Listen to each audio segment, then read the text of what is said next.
starting from our original object, the model, this being a railroad spike, the first step is creating a rubber mold that is reusable. And so what I do is I pour the mold, like the bottom half first, and so you basically get half of it, and we let the rubber set up and cure and dry to where it's solid. And then we pour the top half over it. And so basically it's something like that. After I have these two halves of the rubber mold made, I put them together and bind them with a rubber band, and then pour hot wax in through this little funnel at the top here. After about an hour or two, that wax will set up and dry, and then you can open this up, and this ends up being what we have here. And so this is a one-time use wax. The next step, once I have this, is I'll do this in quantities. And so these cylinders here, I cut a vertical saw line through it, basically, so that I could open it up. But this gets glued down to the base here, and then I slide one of these cylinders over it. And then the next step is to pour refractory mold, which is a mix of plaster and silica, and that ends up looking like this. This is for a different object. This is a banana in here, or a cavity of a banana. But in here, what I'll be doing is basically surrounding this wax railroad spike with plaster silica mold mix. Set up and dried, and that can take anywhere from about a day to like 5 days, depending on temperature. And the next step, like I say, this is a mold of a banana, but I suspend this over a steamer, and the steam blows up into this hole here, and it melts all of the wax out. And so then you just have an empty cavity on the inside here, which is a perfect replica of the object that we started with. So like this banana is the shape that we have inside of it. We have one right here, a wax banana. So this is what I used to actually pour the refractory mold around and steamed out. So we went from having this to building a mold around it, steaming this out, so this totally goes away and disappears. So we have a refractory mold.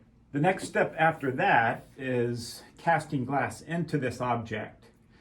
And to do that, what I typically do is using a regular flower pot, I suspend that above the mold and calculate the amount of glass that we need to fill this. And typically it is your wax weight times 2. So what I'll do, this will go in the kiln with a flower pot on top and then glass on the inside of that flower pot. And then I fire that up to about 1600 degrees. The glass will melt inside the flower pot and drain into this cavity. So all the glass is drained out of that flower pot, then it's a controlled cooling process in the kiln that gets us down to room temperature. And then these refractory molds are just one-use molds. So after it's fired, it'll be a lot softer and real crumbly, and I'll just break it off around the glass piece. And then that's ultimately what gets us to this. Or in the case of a railroad spike, what would get us to a glass railroad spike. So, wow. And how long would a process like this take, typically, from start to finish? If you were just working straight on this,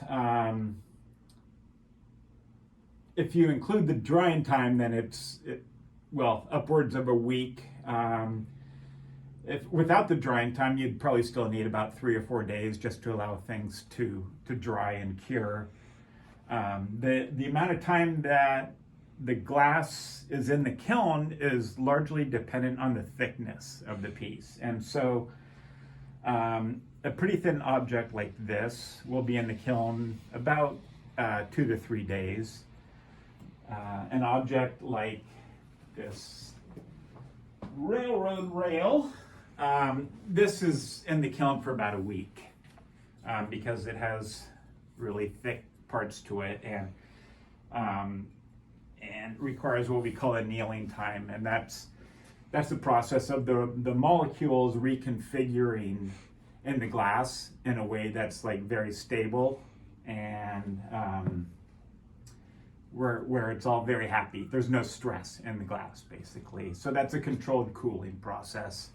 So it takes about 24 hours to get up in temperature to cast this, and then it's about like 6 days of cooling to get down to room temperature. And then you just, like with this guy, you just break the mold off right around it and it all crumbles. And then after that, it's a process of grinding and polishing these pieces out. So you rarely ever get a piece out of the mold where it's just perfect and ready to go. A lot of times there's flashing where you get tiny little cracks in the mold, and then the glass at its top temperature flows into those little cracks.